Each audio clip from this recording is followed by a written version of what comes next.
Christophe Rouget nous a rejoint. Bonjour, vous êtes commandant de police et secrétaire général du syndicat des cadres de sécurité intérieure. Ce que vous avez vu à l'instant, le rôle notamment de la personne qui lead, qui dirige, est extrêmement important.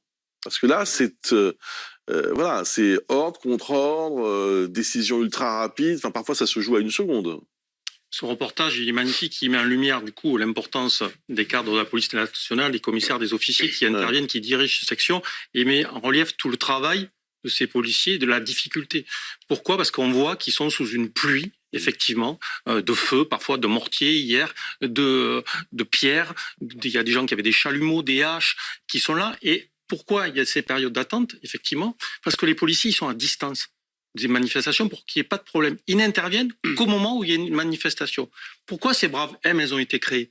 Parce que quand il y a eu les Gilets jaunes, on a vu tout d'un coup l'opinion publique, et vous en étiez le relais, qui disait mais ça suffit, il y a trop de casse. Il y avait pas, personne n'était interpellé. On était à distance, mais on n'interpellait pas les casseurs. Donc on a créé ces brigades pour interpeller des casseurs. Et moi, je rends hommage aux policiers qui, hier, ont fait plus de 200 interpellations parce qu'on a des citoyens qui sont fatigués de ces magasins, de ces commerces, de ces voitures, de ce mobilier urbain qui est cassé. Et il faut ces brigades pour interpeller ces individus. Alors Maxime, qu'est-ce qu'on reproche à ces braves et qu'est-ce que vous avez pu constater qui éventuellement irait dans le sens... Est-ce que c'est par exemple un excès d'interpellation ? Est-ce que un excès de contact ?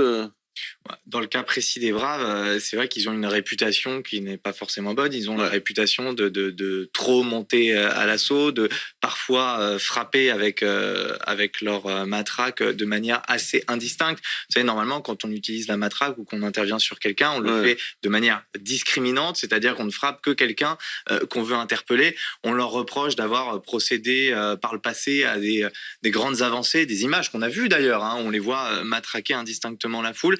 Ils ont cette mauvaise réputation.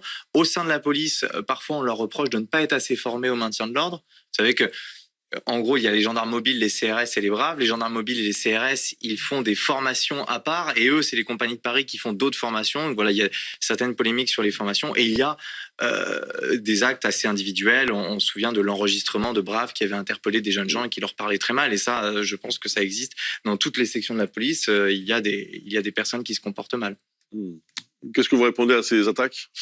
Oui, c'est des petits groupes qui interviennent très vite dans des conditions, on l'a vu, qui sont extrêmes, et donc parfois il peut y avoir des fautes, des erreurs qui soient commises.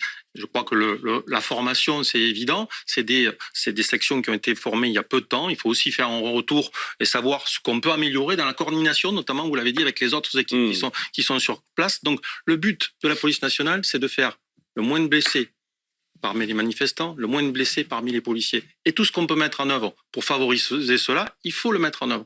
Aujourd'hui, on fait des attaques contre les policiers en disant ben oui, ils sont là, il y a des violences policières. Aujourd'hui, les policiers, ils sont comme le reste de la population. Ils sont opposés à cette réforme. Ils ont dans ces manifestations des amis, de la famille qui manifestent. Ils ont tout intérêt à ce que ces manifestations elles se fassent d'une manière paisible et ils n'interviennent, je le redis, que lorsque ça dégénère et lorsqu'il y a des casseurs qui rentrent en action. En fait, le vrai boulot de ces unités motorisées, c'est d'essayer de distinguer les manifestants et les éléments très perturbateurs, pour pas dire black bloc, casseurs, etc. C'est ça leur job, au fond. C'est ça leur job, parce que vous avez vu à Sainte-Soline, on voit clairement tous ces activistes qui en forment guérilla avec les gendarmes. Mais ces activistes, on les retrouve dans les manifestations. Et dans les manifestations, qu'est-ce qu'ils essayent ? Leur protection, c'est quoi ? C'est le peuple qui manifeste, c'est les syndicalistes qui manifestent. Donc ils essayent de se mettre au milieu pour se cacher et pour intervenir. Donc la difficulté de ces équipes, c'est à l'instant T, rapidement, vous avez vu la nuit, d'essayer de détecter qui a cassé ce McDo, cette banque, et donc de se projeter au milieu de cette foule-là, d'interpeller les individus pour qu'ensuite la justice puisse faire son travail. Et c'est un travail d'une extrême complexité qui va très vite.